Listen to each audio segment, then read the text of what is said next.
Dans cette vidéo, on va résoudre d'une autre manière l'exercice qu'on a déjà résolu dans une vidéo précédente, à savoir une matrice A dont tous les coefficients sont égaux à 1. On demande de montrer qu'elle est diagonalisable. Alors, on commence par calculer le polynôme caractéristique qui est de A de x, et c'est le déterminant de x et n moins a. Et donc, on aura sur la diagonale x moins 1, donc x moins les éléments diagonaux qui sont 1, donc x moins 1, et le reste des éléments diagonaux, ça sera moins 1. Là, c'est moins 1 aussi. Là, c'est des moins 1 aussi. Là, c'est moins 1. Moins 1. À ce niveau-là, c'est moins 1 aussi. Donc, il le reste, c'est des moins 1. À la première colonne, on va ajouter la somme de tous les autres colonnes. Donc ça va nous donner x moins n. Là, c'est x moins n. Donc, sur la première colonne, j'aurai x moins n. Et les autres colonnes restent inchangées. Moins 1.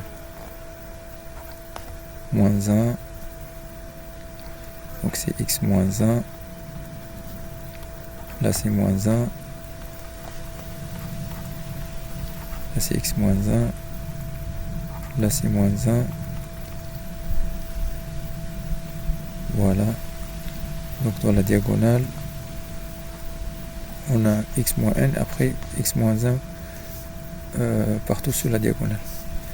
Maintenant, on va retrancher la première ligne aux autres lignes. Je garde la première ligne. Donc c'est moins 1. Et je retranche la première ligne de la deuxième ligne. Donc ici, x moins n moins x moins n, ça donne 0. Après x moins 1 moins 1, c'est-à-dire plus 1, ça donne x.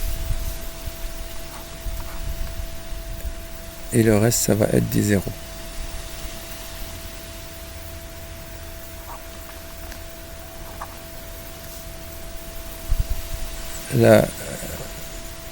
Là aussi, j'aurai que des 0 dans la première colonne. Et dans la diagonale, j'aurai que des x. Et 0 ailleurs.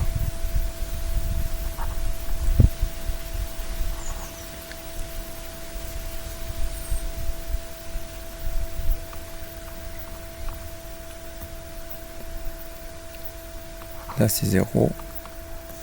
Alors, j'ai un déterminant qui a sur sa diagonale x moins n et puis x figure n moins 1 fois. Donc, le déterminant, dans ce cas, c'est le produit des éléments diagonaux. Donc, c'est x moins n fois x à la puissance n moins 1. Là, le spectre de A, l'ensemble des valeurs propres, c'est les racines du polynôme caractéristique. Donc c'est 0 avec la multiplicité algébrique de n-1 et n avec la multiplicité algébrique de 1. Donc pour montrer que la matrice A est diagonalisable, il suffit de montrer que la multiplicité géométrique de 0, c'est n-1. Donc on a le rang de A égale à 1, car le rang c'est la dimension de l'image de A. L'image de A c'est engendré par les vecteurs colonnes de A. Comme tous les vecteurs sont collinéaires, ça veut dire que l'image de A est engendré par un seul vecteur et donc de dimension 1. Donc ça c'est le rang de A de la matrice. Maintenant, en utilisant le théorème des rangs, on a dimension de ker de A égale n-1. Mais ker de A, c'est, on peut l'écrire ker de A moins 0 in, et donc ce n'est autre que l'espace propre de la matrice A associé à la valeur propre 0. Et la dimension de ces espaces propres est par définition la multiplicité géométrique de 0.